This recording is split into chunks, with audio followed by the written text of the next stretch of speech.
anaitwa Asmani Juma. Yeye anauliza binti wa Kiislamu anaruhusiwa kuvaa cheni kwenye mguu, na ile cheni maana yake nini, na nini hukumu ya huyo dada wa Kiislamu kuvaa hiyo cheni? Wanawake wa Kiislamu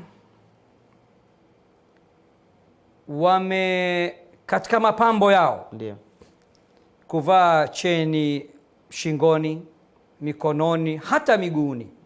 Hakuna tatizo kwa mwanamke wa Kiislamu kuvaa cheni miguuni au kuvaa vikuku katika miguu yake, kwa sharti hilo asilione mwanaume yoyote ambaye sio mahrim wake, kwa sababu hilo ni pambo, tena ni pambo linaloamsha hisia.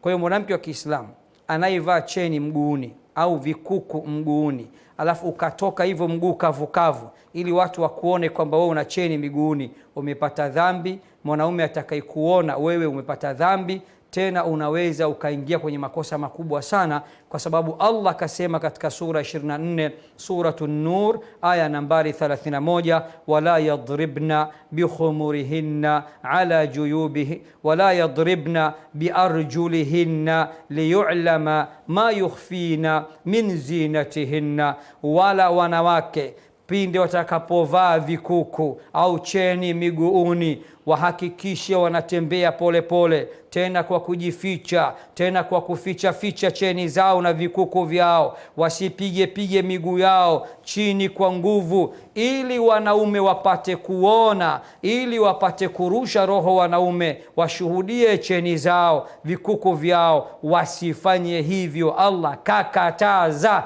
hilo. Wallah. Elimu ni namna ulivyowaidhika na kubadilika. Ili kuelimika na kuwabadilisha wengine, tafadhali ifuate hii kwa ukamilifu wake. Tembelea chaneli yetu ya Kishki Online TV. Pia usisahau kusubscribe ili uweze kuyapata haya na mengine. Kishki TV, nuru ya dini yako.